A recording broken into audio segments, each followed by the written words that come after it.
امید کرام سیدہ زرینہ بخاری صاحبہ کی چہلم کی مجلس ہے، اور اس خاندان کے دیگر مرحومین سید مظفر علی شاہ، سیدہ محمد بی بی، سید گلزار حسین بخاری، سیدہ زینت النساء، سید ام سلمہ، سید تنویر بخاری، سید نوید بخاری، سید جاوید بخاری، سید ساجد بخاری اور سیدہ زرینہ بخاری کے سال ثواب کے لیے سورہ فاتحہ 3 مرتبہ سورہ اخلاص۔ بسم اللہ الرحمن الرحیم۔ الحمد للہ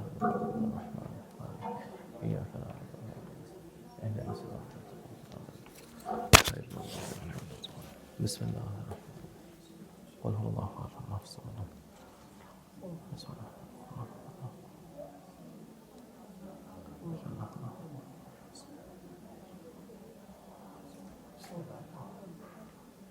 اللهم اغفر للمؤمنين والمؤمنات۔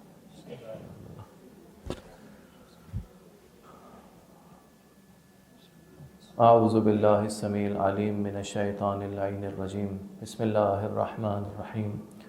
الحمد للہ الذی لا یبلغ مدحتہ القائلون ولا یحصی نعماءہ العادون ولا یؤدی حقہ المجتہدون الذی فطر الخلائق بقدرتہ ونشر الریاح برحمتہ، ثم الصلاة والسلام وتحیۃ والاکرام علی اشرف الخلائق اجمعین سید الاولین والآخرین حبیبنا وحبیب الہ العالمین ابی القاسم محمد اللہم صلی علی محمد وآلہ وعلی اہل بیتہ الطیبین الطاہرین الہداۃ المہدیین المعصومین المظلومین الذین اذھب اللہ عنہم الرجس وطہرہم تطہیرا۔ اللہم صلی علی محمد وآلہ محمد ولعنت الدائمۃ علی اعداء الدین اجمعین من یوم ظلمہم الی قیام یوم الدین، اما بعد فقد قال اللہ عز اسمہ فی محکم کتابہ ومتقن خطابہ۔ بسم اللہ الرحمن الرحیم۔ والعصر ان الانسان لفی خسر الا الذین آمنوا وعملوا الصالحات وتواصوا بالحق وتواصوا بالصبر۔ صدق اللہ العلی العظیم۔ صلوات بھیجیے گا محمد وعلی اللہم صلی علی محمد وآلہ محمد۔ برادران عزیز، پروردگار عالم کی بارگاہ میں اس شکر گزاری کے ساتھ گفتگو کا آغاز کرتے ہیں کہ اس نے ایک موقع فراہم کیا مجلس ترحیم کی شکل میں کہ ہم خدا کے اس نظام پہ کچھ غور و فکر کریں جو نظام موت و حیات ہے۔ خدا کے جس نظام کو بھی ہم دیکھیں، یعنی اگر ہم افلاک کے نظام کو دیکھیں، اگر ہم کائنات میں کسی بھی نظام کو دیکھیں، کسی بھی سسٹم کو دیکھیں، تو سوائے ہماری حیرت میں اضافے کے اور کچھ نہیں ہوتا۔ یعنی ہر سسٹم، ہر چیز ہماری حیرت میں ایک اضافہ کرتی ہے۔ آپ نے فرض کیجئے، ایک مثال سے بات کا آغاز کرتا ہوں، آپ نے ایک بہت بڑا سسٹم بنایا، ایک بہت بڑا فرض کریں ایک دفتر بنایا، ایک بہت بڑی آرگنائزیشن بنائی، اور اس آرگنائزیشن کے لیے آپ نے دنیا کے سب سے جو بہترین ایکسپرٹس تھے، ان ایکسپرٹس کو آپ نے اپنے خرچے پہ پورے اہتمام سے، پورے پروٹوکول سے بلایا، اور بلانے کے بعد جب آپ نے اس عمارت میں انہیں جگہ دی، ان کا کمرہ دکھایا، ان کو آفس دکھایا، اور اس کے بعد آپ نے ڈکلیئر یہ کیا کہ یہ جو آنے والے ہیں یہ سب کے سب لاس میں، یہ سب کے سب خسارے میں بیٹھے ہوئے۔ اب دیکھیے خدا نے کیا کیا۔ خدا نے اس کائنات کو بنایا، کائنات کو سجایا، مخلوقات کو بنایا، اور جب پوری کائنات اور مخلوقات کو بنا چکا، فرشتوں کے نظام کو بنا چکا، تمام عوالم کو بنا چکا، اس کے بعد خدا کہہ رہا ہے انی جاعل فی الارض خلیفہ، اب میں اسے بناؤں گا جو میرا خلیفہ ہوگا، جو اس زمین پہ میرا جانشین ہوگا۔ تو پوری کائنات کو بنانے کے بعد خدا نے کہا کہ اب میں اسے بناؤں گا جو میرا خلیفہ ہوگا، جو میرا جانشین ہوگا۔ اور جب اس کی خلقت کا اعلان کیا تو کہا کہ، یعنی جب خلقت کا مرحلہ آیا تو فرشتوں سے کہا کہ فَنَفَخْتُ فِيهِ مِن رُوحِي فَقَعُوا لَهُ سَاجِدِينَ، کہ جب میں اس میں اپنی روح کو پھونک دوں تو تم سب سجدے میں گر جانا۔ دیکھیے اہتمام کیسے کیا خدا نے بنانے کا، کہ اعلان عظیم و شان طریقے سے کیا کہ جسے بنا رہا ہوں وہ کون ہے؟ میرا خلیفہ ہے۔ اچھا جب بناؤں گا تو کیا کرنا؟ سجدے میں گر جانا۔ اچھا اس کے بعد سورہ مبارکہ والتین لقد خلقنا الانسان فی احسن تقویم، کہ ہم نے انسان کو بہترین خلقت پہ پیدا کیا، بہترین خلقت پہ تخلیق کیا۔ تو اتنا بڑا اہتمام جب خدا نے کیا اور اس اہتمام سے جب کائنات میں خدا نے انسان کو بنایا، مگر اسی انسان کو جب کائنات میں بھیج دیا، جب اس دنیا میں بھیج دیا، تو قسم کھا کے کہا کہ ہم قسم کھاتے ہیں کہ یہ تو خسارے میں ہے۔ عجیب حیرت کا مقام ہے کہ جسے اتنے اہتمام سے بنایا تھا اور جب اسے بھیجا تو کہا کہ یہ خسارے میں ہے۔ والعصر، قسم کھا کر کہا۔ قسم کیوں کھائی جاتی ہے؟ دیکھیں قسم کا اگر ہم فلسفہ دیکھیں تو قسم کا مطلب یہ کہ اس شے کو گواہ بنایا جا رہا ہے، یعنی زمانہ گواہ ہے۔ ابھی ترجمہ کروں گا، اس کا ترجمہ زمانہ نہیں ہے۔ اگر قسم کھائی جاتی ہے تو گویا جیسے والشمس وضحاها، سورج گواہ ہے، چاند گواہ ہے اس حقیقت پہ۔ تو خداوند متعال قسم کھاتا ہے ہمیشہ کسی بڑی شے کی۔ خدا کی قسم کا اسلوب یہ ہے کہ کوئی، اور ویسے بھی ایک عام عمومی رویہ کہ قسم ہمیشہ کسی بڑی شے کی کھائی جاتی ہے۔ آپ نے اگر آپ گفتگو کرنی ہو تو آپ کبھی بھی یہ نہیں کہیں گے قسم کے مقام پر کہ یہ جو نیچے الماری ہے لکڑی ہے، میں اس لکڑی کی قسم کھاتا ہوں۔ لکڑی کی قسم نہیں کھائی جا سکتی۔ اگر آپ کہیں کہ یہ جو اے سی ہے میں اس اے سی کی قسم کھاتا ہوں، نہیں، اے سی کی قسم نہیں کھائی جا سکتی۔ اگر میں آپ سے کوئی بات کہوں اور میں کہوں کہ یہ جو دیوار ہے میں اس دیوار کی قسم کھاتا ہوں، نہیں، آپ کہیں گے میری بات میں وزن نہیں ہے، دیوار قابل قسم نہیں ہے۔ اچھا، اگر میں یہ کہوں کہ میں یہ جو باہر گاڑی کھڑی ہے میں اس گاڑی کی قسم کھاتا ہوں، آپ کو حیرت ہوگی کہ گاڑی کی قسم کھانے کی ضرورت کیا ہے، یعنی گاڑی قابل قسم ہو نہیں سکتی۔ اچھا، اگر میں یہ کہوں کہ میں گاڑی کے ٹائر کی قسم کھاتا ہوں، اب میری بات اور عجیب ہو جائے گی، گاڑی کا ٹائر قابل قسم نہیں ہے۔ اچھا، اگر میں یہ کہوں کہ گاڑی جب سٹارٹ ہوتی ہے اور سٹارٹ ہونے کے نتیجے میں جب ٹائر گھستا ہے اور اس کے گھسنے کے نتیجے میں جو چنگاریاں نکلتی ہیں میں ان چنگاریوں کی قسم کھاتا ہوں، تو میری قسم بہت عجیب لگے گی آپ کو۔ لیکن قرآن نے اسی مقام پہ قسم کھائی، والعادیات ضبحا، پرانے زمانے کی جو سواری تھی وہ گھوڑا تھا، خدا نے قسم کھائی گھوڑوں کے ٹاپوں سے نکلنے والی چنگاریوں کی قسم، اس لیے کہ وہ گھوڑا تھا جو علی ابن ابی طالب کی سواری تھا۔ تو جو چیز علی سے منسوب ہو جائے نگاہ مشیت میں اتنی بلند ہو جاتی ہے کہ خدا اس کی قسم کھا لے۔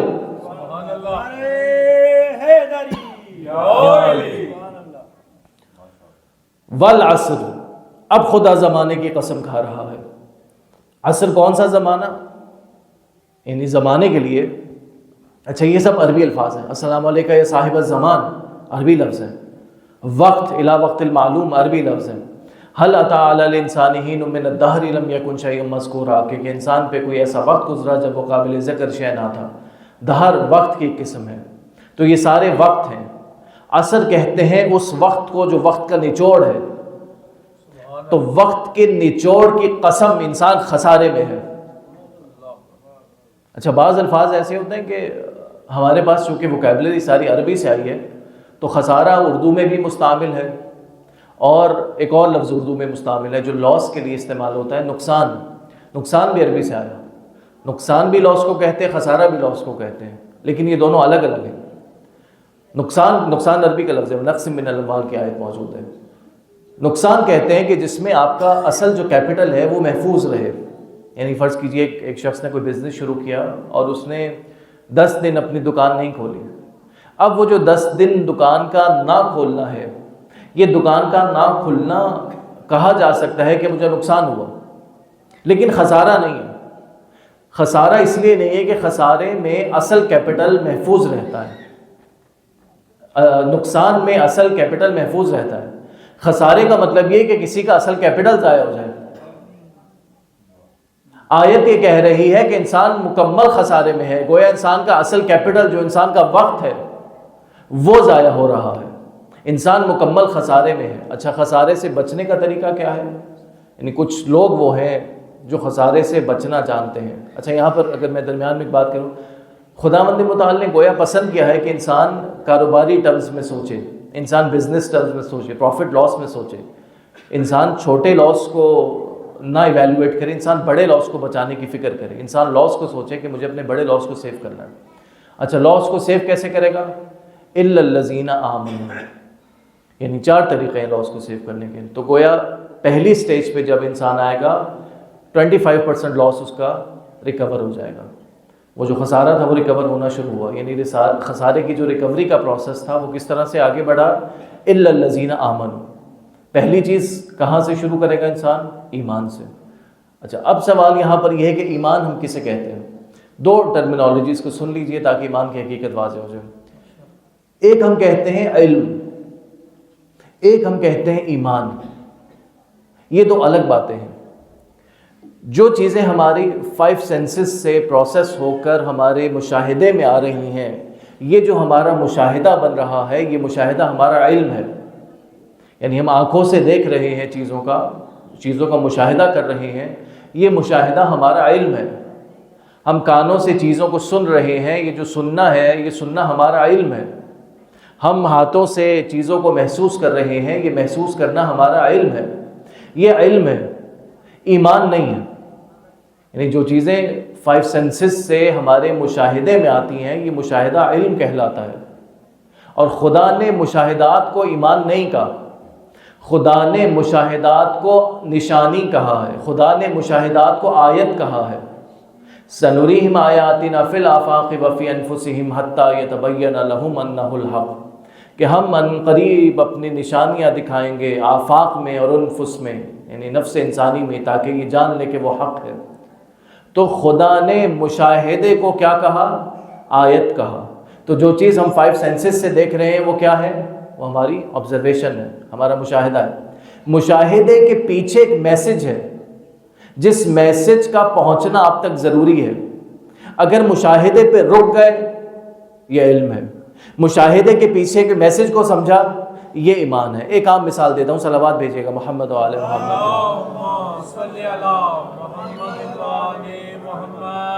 نشانی ہوتی ہے نا، نشانی کے پیچھے کا میسج سمجھنا بہت ضروری ہے. ابھی جب آپ تشریف لا رہے تھے یہاں پر، یا جب آپ واپس جائیں گے، سڑک پر آپ کو سگنل نظر آئے گا. سگنل پر ایک ریڈ لائٹ دکھائی دے گی. ریڈ لائٹ کا مطلب کیا ہے؟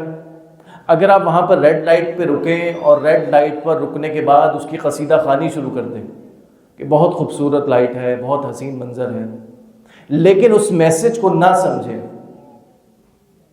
تو یہ علم ہے. میسج کا سمجھ لینا اور حقیقت تک پہنچنا ایمان ہے. سبحان اللہ. میسج کے ذریعے سے حقیقت تک پہنچنا ایمان ہے. آیت دوبارہ پڑھتا ہوں، سنریہم آیاتنا فی الآفاق وفی انفسہم، کہ ہم عنقریب اپنی نشانیاں دکھائیں گے. نشانیاں کیوں دکھائیں گے؟ سنریہم آیاتنا فی الآفاق وفی انفسہم حتی، یہاں تک کہ یتبین لہم انہ الحق، کہ ان پہ واضح ہو جائے کہ وہ حق ہے. تو میسج تک پہنچنا نشانی کا ہدف ہوتا ہے. اچھا اگر کوئی شخص لال لائٹ کو دیکھے، ریڈ لائٹ کو دیکھے اور اس کی قصیدہ خوانی شروع کر دے اور رکے نہ، کراس کر دے، اور اگر کوئی شخص گرین لائٹ کو دیکھے اور اس کی قصیدہ خوانی شروع کر دے اور وہاں پہ ٹھہر جائے، دونوں صورتوں میں چالان ہوگا. آج کل ویسے بھی سختی زیادہ ہے، دونوں صورتوں میں چالان ہوگا. کیوں؟ کیونکہ آپ نے اس نشانی کے ذریعے سے میسج کو نہیں سمجھا. نشانی اس لیے تھی تاکہ میسج کو سمجھے. تو خدا نے 5 سینسز کے ذریعے جو کائنات ہمارے سامنے رکھی، یہ کائنات نشانی ہے اس بات کی کہ انسان خدا تک پہنچے. اب یہاں تک جو تمہید آپ تک پہنچی، اس کے بعد امیر المومنین کا ایک جملہ سنیے گا کہ امیر المومنین نے فرمایا کہ جو شخص دنیا کو دیکھتا ہے دنیا اسے اندھا کر دیتی ہے، اور جو دنیا کے ذریعے دیکھتا ہے دنیا اسے بصیرت عطا کرتی ہے. جو دنیا کو دیکھتا ہے دنیا اسے اندھا کر دیتی ہے، اور جو دنیا کے ذریعے دیکھتا ہے اسے دنیا بصیرت ادا کرے. دونوں میں فرق واضح ہو رہا ہے. ایک مثال عرض کرتا ہوں جو نقن صاحب نے اپنی کتاب میں لکھی. وہ یہ کہ ایک مرتبہ ایسا ہوتا ہے کہ آپ آئینے کو دیکھتے ہیں. کیسے دیکھتے ہیں؟ آپ شاپنگ مال میں گئے، آپ نے آئینہ خریدنا تھا. اچھا آئینے آپ کے سامنے رکھے ہوئے، اب آپ آئینے کو دیکھ رہے ہیں. ٹھیک ہے کہ آپ آئینے کو دیکھ رہے ہیں کس نیت سے کہ مجھے اس آئینے کو خریدنا ہے. آپ آئینے کو دیکھ رہے ہیں، لیکن جب آپ آئینے کو لے کر گھر آ جاتے ہیں، اب آپ آئینے کو نہیں دیکھ رہے، اب آپ آئینے کے ذریعے دیکھ رہے ہیں خود اپنے آپ کو. تو جو اس کائنات کو دیکھے گا، جو اس دنیا کو دیکھے گا، دنیا اندھا کرے گی. لیکن جو دنیا کے ذریعے دیکھے گا کہ دنیا کے ذریعے خدا تک پہنچنے کی کوشش کرے گا، تب یہ دنیا اسے بصیرت عطا کرے گی. محمد و آل محمد بلندتر صلوات. اللہم صلی علی محمد والی. جب دنیا کے ذریعے دیکھے گا تو پھر دنیا یہ بصیرت عطا کرے گی. پھر اس کے کانوں میں معصوم کا وہ جملہ گونجے گا کہ جس میں معصوم حدیث قدسی کے ذریعے انسان تک یہ پیغام پہنچا رہے ہیں کہ اے انسان، اس پورے جہان کو، اس پوری کائنات کو میں نے تیرے لیے خلق کیا مگر تجھے اپنے لیے خلق کیا. خلقتک لأجلک، تجھے میں نے اپنے لیے خلق کیا.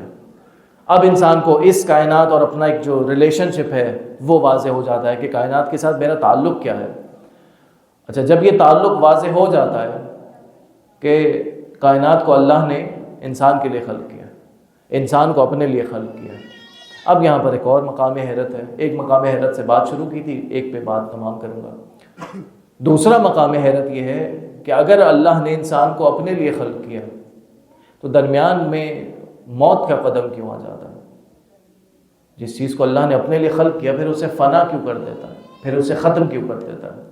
تو یہاں پر ہم قرآن کریم پہ اگر غور کریں تو جو مشہور و معروف آیت جو عموماً مجالس ترہیم کا سرنامہ کلام بنتی ہیں، کل نفس ذائقۃ الموت، ہر نفس نے موت کا ذائقہ چکھنا ہے. اچھا، اگر اللہ نے انسان کو اپنے لیے خلق کیا تھا تو یہ موت درمیان میں کیوں ہے؟ غور فرمایا آپ نے؟ یعنی سوال آپ تک پہنچ رہا ہے کہ اللہ نے اگر انسان کو اپنے لیے خلق کیا تھا تو درمیان میں موت کا قدم کیوں آ گیا؟ دیکھیے آیت کو اگر ہم ذرا سا صرف تمہید میں اس کو اگر میں ڈی کوڈ کروں، صرف ترجمہ کروں، کل نفس ذائقۃ الموت، ہر شخص نے موت کا ذائقہ چکھنا ہے. یہاں پر موت کی انڈرسٹینڈنگ کے لیے موت کی ڈیفینیشن کرنا ضروری ہے. جو ہماری انڈرسٹینڈنگ ہے موت کے بارے میں وہ یہ ہے کہ جیسے ہمارے جسم میں بنام روح کوئی انرجی ہے اور جیسی وہ انرجی ختم ہو جاتی ہے تو انسان کے اوپر موت واقع ہو جاتی ہے. یہاں پہ چکھنے کا کوئی کام ہو رہا ہے؟ چکھنے کا کوئی کام نہیں ہو رہا. یعنی بالکل ہماری جو انڈرسٹینڈنگ ہے وہ یہ کہ جیسے ایک لیپ ٹاپ ہے، کمپیوٹر ہے، اس پہ آپ نے الیکٹریسٹی لگائی ہوئی ہے، بجلی کی تار لگائی ہوئی ہے. بجلی کی تار جیسے ہی ختم ہوگی، آپ جیسے ہی ڈسکنیکٹ کریں گے لیپ ٹاپ بند ہو جائے گا.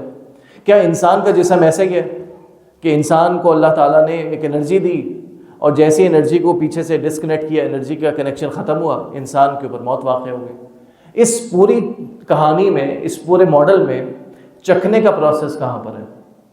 نہیں، چکھنا ہم کسے کہہ رہے ہیں؟ کل نفس ذائقۃ الموت. تو دیکھیے قرآن کریم 3 مقامات پہ یا 3 طرح سے موت کا ذکر کر رہا ہے.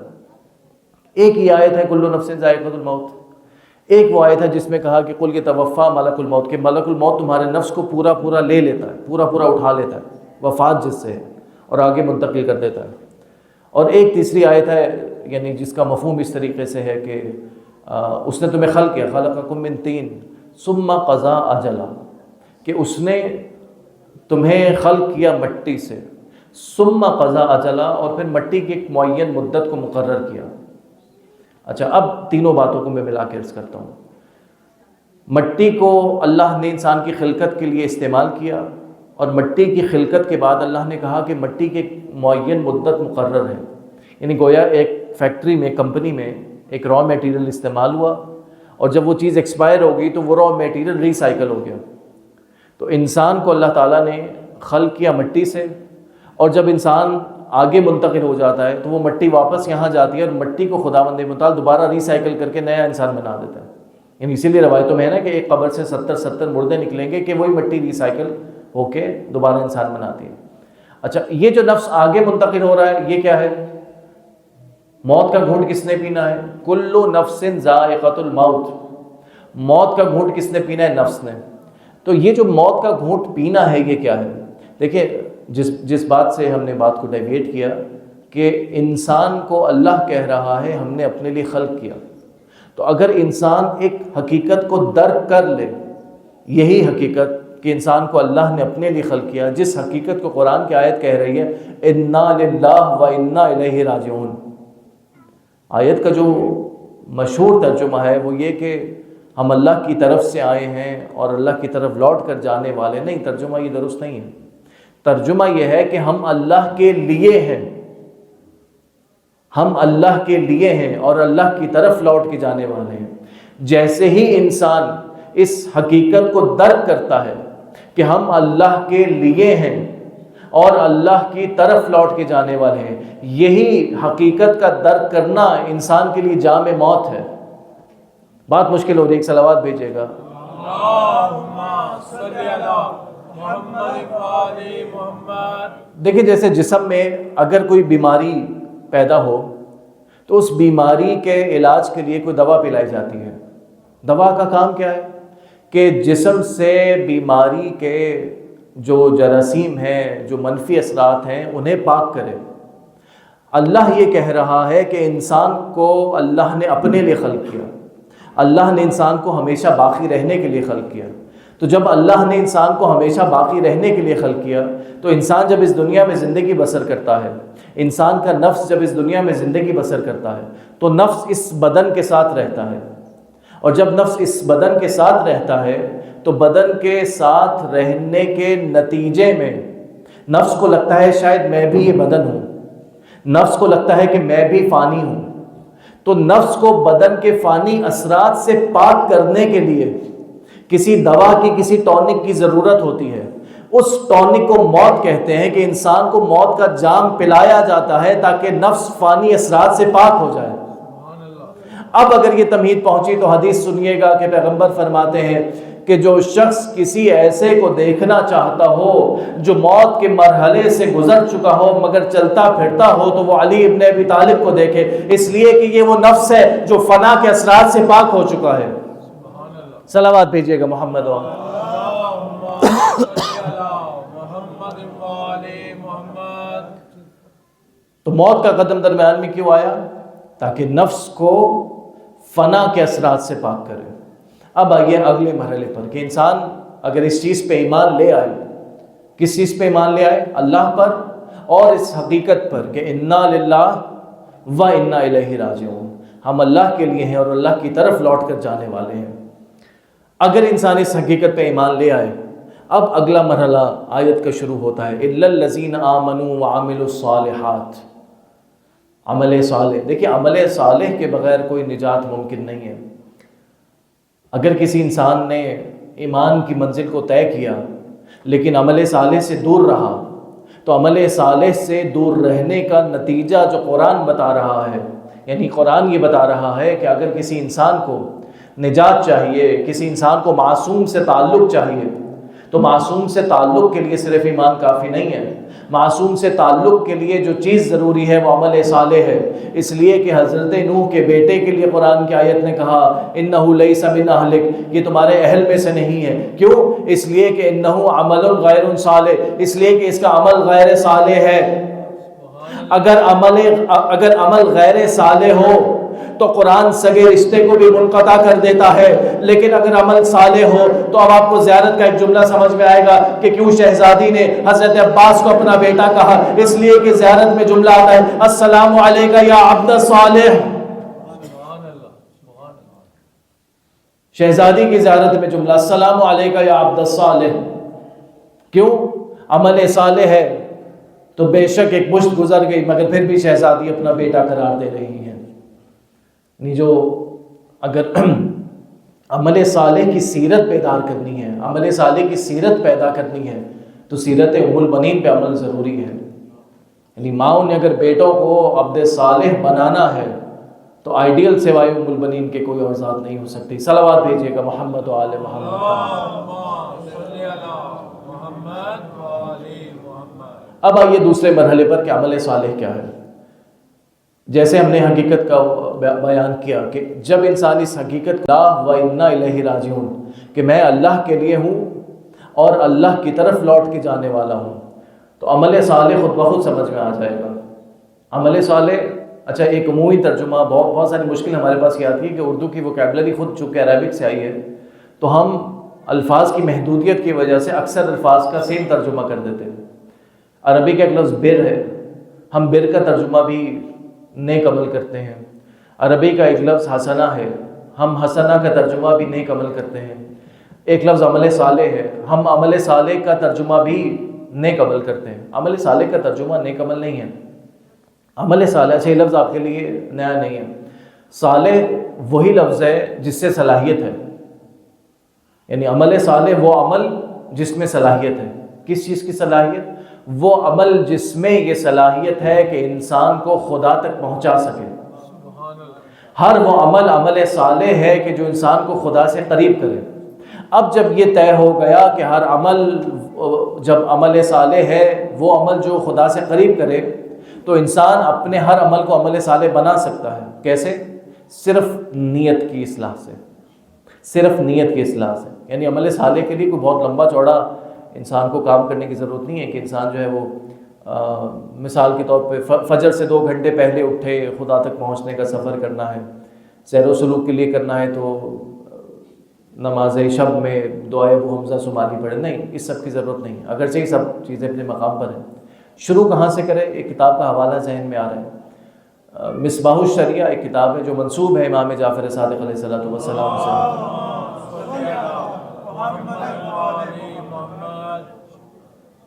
امام سے منسوب اس کتاب میں سیر و سلوک کے کچھ منازل اور چیزیں ذکر ہیں. خدا تک پہنچنے کا سفر شروع کہاں سے ہوگا؟ اس کتاب کا جو پہلا چیپٹر ہے وہ کیا ہے؟ انسان اپنی نیت کی اصلاح کرے. اچھا، نیت کی اصلاح کہاں پر کرے؟ انسان کا جو عمومی وقت ہے، یعنی وقت کا ایک بڑا حصہ نوکری پہ، جاب پہ، کاروبار میں گزر رہا ہے. اگر کاروبار انسان اس نیت سے کرے کہ دوسرے کو نیچا دکھاؤں گا، مال و دولت جمع کروں گا، تو یہ وہ امیر المومنین کی جو جملہ میں نے شروع میں کہا کہ جو دنیا کو دیکھے گا دنیا اسے اندھا کرے گی، لیکن جو دنیا کے ذریعے دیکھے گا دنیا بصیرت ادا کرے گی. تو دنیا کے ذریعے دیکھنا کیا ہے کہ جب انسان نوکری کے لیے جائے، جاب کے لیے جائے، کاروبار کے لیے جائے، بزنس کے لیے جائے، اس نیت سے جائے کہ پروردگار تو نے مجھے کرامت عطا کی ہے. اگر میں کاروبار نہیں کروں گا، پیسہ نہیں کماؤں گا تو کیا ہوگا؟ دوسروں کا محتاج ہونا پڑے گا، اور دوسروں کا محتاج ہونا میرے شرف انسانی کے خلاف ہے، میری کرامت کے خلاف ہے. تو میں اس لیے 8 گھنٹے نوکری کر رہا ہوں، 10 گھنٹے کاروبار کر رہا ہوں، تاکہ اپنی کرامت کو باقی رکھ سکوں، اپنی کرامت کو محفوظ رکھ سکوں. جیسے ہی انسان اپنی نیت کی اصلاح کرے گا، فوراً وہ پورے 8 گھنٹے کا عمل عبادت بن جائے گا. وہ 8 گھنٹے کا عمل عمل صالح قرار پائے گا. نہیں، خدا کو کثرت عمل نہیں چاہیے، احسن عمل چاہیے، عمل صالح چاہیے. اگر نیت کی اصلاح پہ ایک واقعہ ذہن میں آ رہا ہے، عرض کرتا ہوں، صلوات بھیجیے گا محمد و آل محمد. حتیٰ مجلس کے لیے بھی، یعنی مجلس کی نیت کے حوالے سے بھی اگر انسان کی نیت خالص ہو تو خدا کی بارگاہ میں قبولیت کیا ہوتی ہے. پڑھنے والے کے لیے بھی نصیحت ہے، سننے والے کی بھی نصیحت ہے. واقعہ مشہور ہے، غالباً آیت اللہ محسن قرطی نے اپنے بارے میں لکھا یا کسی اور کے بارے میں لکھا. کہنے لگے کہ جب میں مجالس پڑھنا شروع کیا تو ابھی اتنا مشہور اور معروف بہت بڑے استاد ہیں ایران کے، تو کہنے لگے کہ میں حرم امام رضا علیہ السلام میں موجود تھا اور ایام ازاں تھے. ایک بوڑھی عورت آئی اور آ کر کہنے لگی کہ فلاں جگہ پہ میرا گھر ہے. اچھا، وہ پہاڑی علاقے ہیں سارے، تو فلاں جگہ پہ میرا گھر ہے اور وہاں پہ میں ہر سال مجلس کرتی ہوں اس تاریخ کو، تو مجھے مجلس پڑھوانی ہے، تو آپ آ جائیں گے؟ کہا ٹھیک ہے. غالباً 8 یا 9 محرم کی تاریخ تھی. تو کہنے لگے کہ جو اس نے ایڈریس دیا تھا، جب میں نے ایڈریس پہ پہنچنے کی کوشش کی تو ایسا دشوار گزار علاقہ، پیدل چل کے پہاڑی علاقوں میں گھوم گھام کے ایک گاؤں میں پہنچا. اچھا، گاؤں میں کیا تھا؟ گاؤں میں کسی سے ایڈریس پوچھا، پتہ چلا اس بڑھیا کا گھر وہاں پر ہے. اچھا، جب میں گھر پہنچا تو دیکھا کہ اس کے گھر میں ایک سفید چادر بچھی ہوئی ہے، ایک کرسی رکھی ہوئی ہے جہاں خطیب پڑھتا ہے، اور بڑھیا کے لیے. اس نے کہا تشریف لائیے. کہا میں کیا؟ اچھا، کہا کرسی پہ تشریف رکھیے. کہا بیٹھ گئے. کہا مجلس پڑھیے. کہنے لگے کہ مجمع کہاں پر ہے؟ تو کہنے لگی کہ یہ جو میرے آس پاس کی آبادی ہے یہ ساری غیر شیعہ آبادی ہے، یہ سب اہل بیت کو ماننے والے نہیں ہیں، میں اکیلی ہوں. اچھا، اب یہ پریشان کہ اچھا اکیلی عورت نے جو ہے وہ بلایا. تو کہنے لگے کہ میں جو کچھ جانتا تھا، جو کچھ میں پڑھ کے آیا تھا، میں نے مجلس پڑھ دی. اچھا، جب مصائب کا وقت ہوا تو بوڑھی عورت کہنے لگی کہ اب مصائب پڑھیے. اب وہ کہنے لگے کہ نہیں دیکھیں، یعنی ایک آدمی کے سامنے مصائب پڑھنا مشکل ہے، مصائب کے لیے ایک ماحول چاہیے، مجمع چاہیے. کہا نہیں، میں ہی ہوں، مصائب پڑھو، اور جیسے مجمع میں پڑھتے ویسے ہی پڑھنا. اچھا، یہ کہتے ہیں میں نے اسی طریقے سے مصائب پڑھ دی. اچھا، بعد میں بوڑھیا نے جاتے ہوئے کچھ ہدیہ دینے کی کوشش کی. میں نے کہا نہیں، یہ رہنے دو، اس وقت اس کی ضرورت نہیں. تو وہ کہنے لگی میں نے پورا سال اپنی جمع پونجی میں سے کچھ نہ کچھ جمع کیا ہے تاکہ سید الشہداء کا ذکر کروں اور ہدیہ دوں. اچھا یہ لے کے جب نکلنے لگے تو اس بوڑھی عورت نے کہا کہ اب اگلے سال اسی تاریخ کو دوبارہ پھر آنا. اچھا اب یہ کہتے ہیں میں بھول گیا. اگلے سال جب دوبارہ وہ دن آیا، غالباً 9 محرم کا دن تھا. اچھا میرے ذہن میں یہ تھا کہ اس نے دعوت دی ہے. اب میں پریشان کہ کیا کروں، میں دوبارہ حرم میں بیٹھا ہوا تھا، غالباً 9 محرم کی تاریخ تھی. میں حرم میں بیٹھا ہوں، میں پریشان ہوں کہ مطلب اتنی زحمت کے بعد جاؤں گا، اکیلی عورت ہے مجلس کے لیے، کیا کروں گا. ابھی تذبذب میں تھا، کشمکش میں تھا کہ میری آنکھ لگ گئی. جب میری آنکھ لگی تو خواب میں سید الشہداء کی زیارت ہوئی. خواب میں امام حسین کو دیکھا، اور امام حسین نے برہمی کا اظہار کرتے ہوئے کہا کہ اب تم اتنے بڑے ہو گئے ہو کہ کوئی تمہیں ہماری مجلس کے لیے بلائے اور تم نہیں جاؤ گے. یہ کہنے لگے. میں نے اٹھ کے توبہ کی فوراً، اور فوراً دوبارہ سفر اختیار کیا، اور وہ دشوار گزار علاقوں سے پہنچتا ہوا اس کے گھر پہنچا. اور جیسے ہی گھر پہنچا تو دیکھا اسی طرح سے دری بچھائی ہوئی تھی، کرسی رکھی ہوئی تھی، اور اس بوڑھی عورت نے مجھے دیکھا اور کہا کہ تم ڈانٹ کھائے بغیر نہیں آئے نا. اس نے سید الشہداء سے توسل کیا.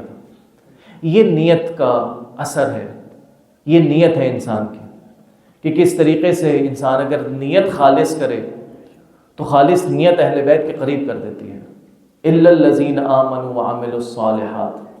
ایک اور فرمان امیر المومنین کا آپ کی خدمت میں عرض کرتا ہوں، صلوات بھیجیے گا محمد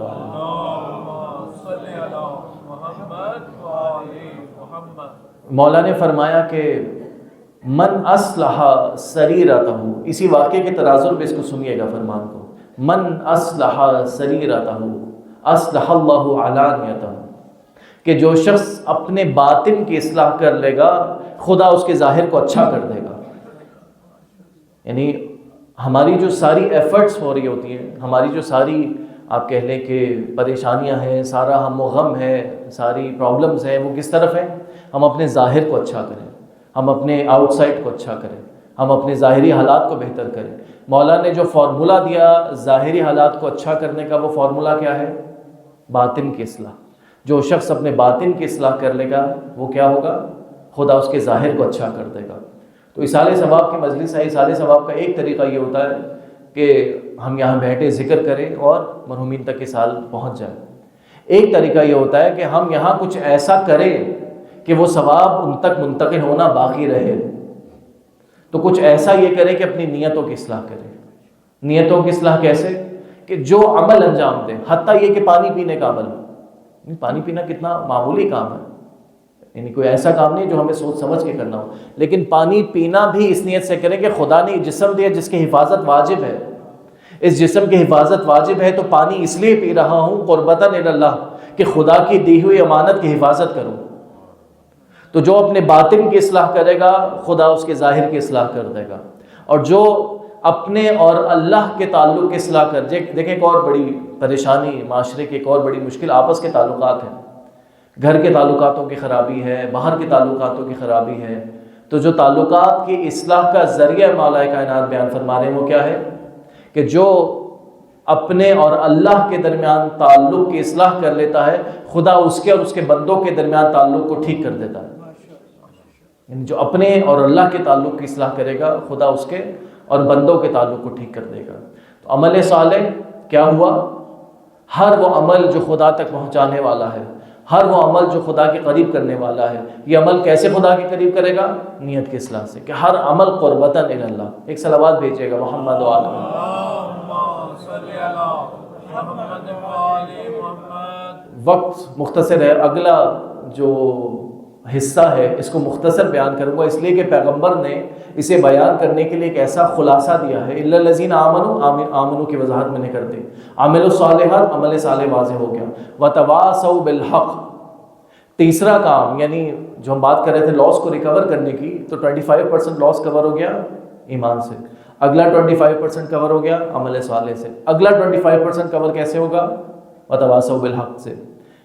تو حق کے بارے میں، یعنی ایک دوسرے کو حق کی وصیت کرنا، ایک دوسرے کو حق کی تلقین کرنا.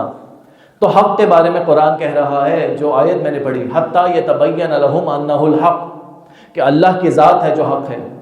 رسول کے بارے میں قرآن کہہ رہا ہے رسول حق ہے. قرآن خود اپنے بارے میں کہہ رہا ہے حق ہے.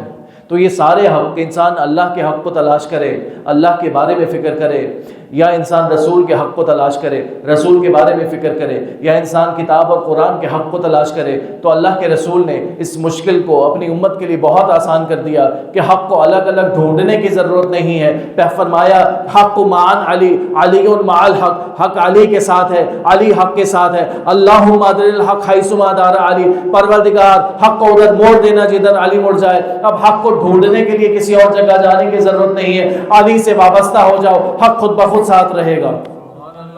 صلوات بھیجیے گا محمد اور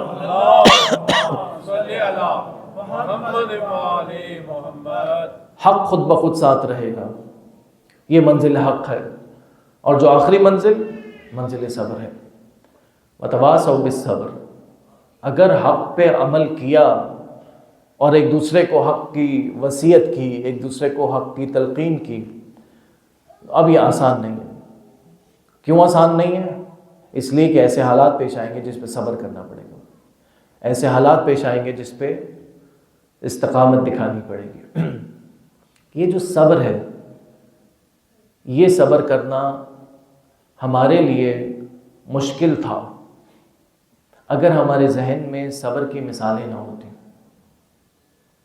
خدا کا اہتمام ایسا ہے کہ پروردگار عالم کا شکر ہے کہ اس نے ایسے مکتب سے وابستہ کیا کہ جہاں ایمان پہ عمل کرنا بھی آسان ہے، جہاں عمل صالح پہ عمل کرنا بھی آسان ہے، جہاں حق پہ عمل کرنا بھی آسان ہے، جہاں صبر پہ عمل کرنا بھی آسان ہے۔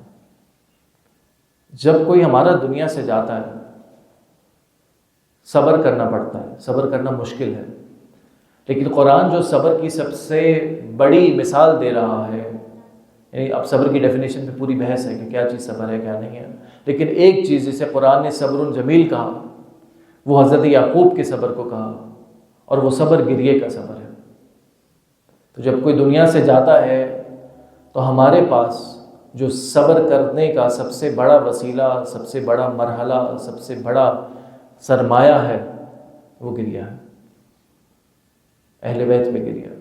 ابھی میں نے نیت کی بات کی کہ ہر چیز میں نیت کی اصلاح ضروری ہے، تو مجلس کی نیت بھی یہی ہے کہ اگر ہمارا کوئی دنیا سے گیا، ہمیں اس کا غم ہے، ہم افسردہ ہیں، لیکن مجلس میں فرش عزا پہ بیٹھ کر ہم اپنی نیت کے ذریعے سے یہ بتاتے ہیں کہ ہمارا غم اہل بیت کے غم سے بڑھ کر نہیں ہو سکتا، ہمارا دکھ، ہماری تکلیف، ہمارا صبر اہل بیت سے بڑھ کر نہیں ہو سکتا۔ یہ منزل صبر بہت عجیب ہے۔ ایک باپ صبر کر رہا ہے اس بات پہ کہ اس کے گود میں، اس کے ہاتھوں پہ ایک 6 مہینے کا بچہ ہے۔ یہ صبر کس بات پہ کر رہا ہے؟ یہ صبر اس بات پہ کر رہا ہے کہ اس باپ نے 2 گھونٹ پانی مانگا تھا۔ اور صبر آسان کیسے ہو جاتا ہے؟ ابھی نیت کی بات کی، اسی لیے سید الشہداء کے اس جملے کا سہارا لوں گا کہ بچے کا لاشا باپ کے ہاتھوں پر ہے، اور باپ آسمان کی جانب دیکھ کر فقط ایک جملہ کہتا ہے، پروردگار تو جانتا ہے کہ یہ میرے لیے بہت سخت ہے، مگر آسان ہوا اس لیے کہ تو دیکھ رہا ہے۔ یہ منزل صبر ہے۔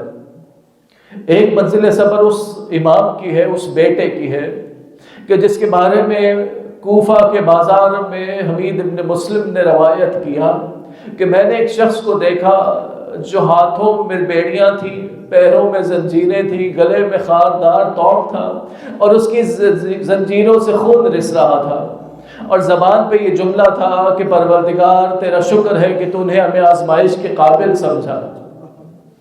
ایک اور صبر کی منزل ہے، جو صبر کی منزل ہمیں کوفہ کے دربار میں دکھائی دیتی ہے۔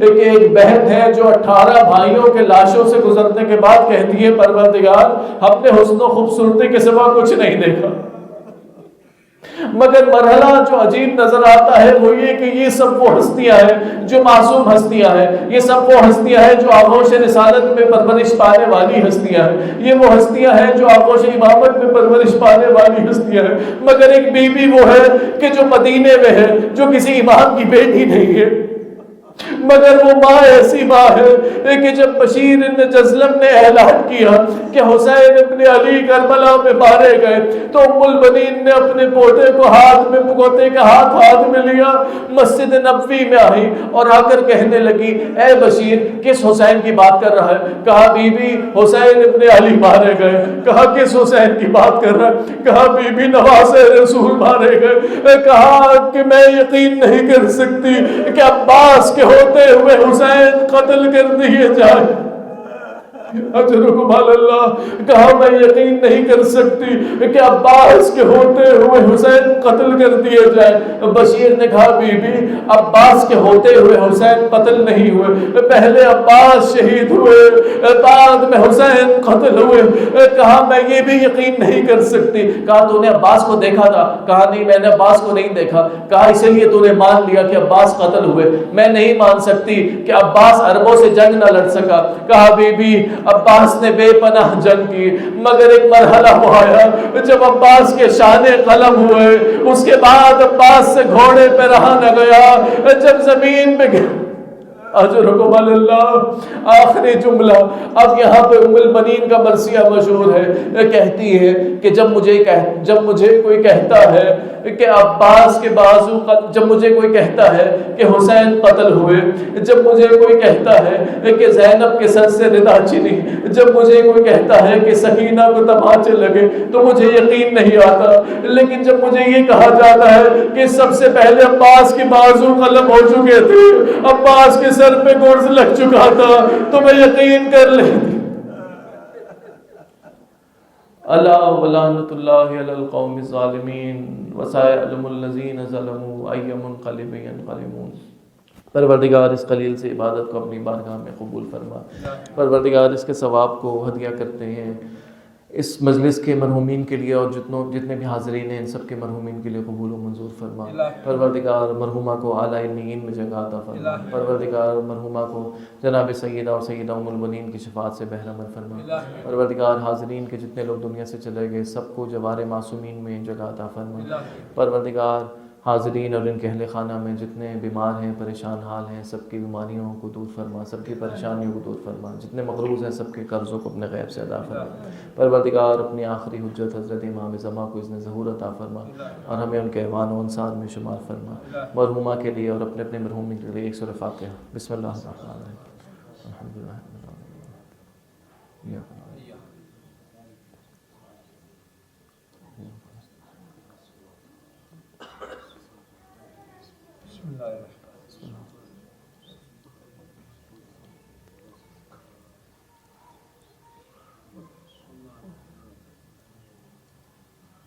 اللهم اغفر للمؤمنين والمؤمنات والمسلمين والمسلمات والأحياء والأموات اللهم صل على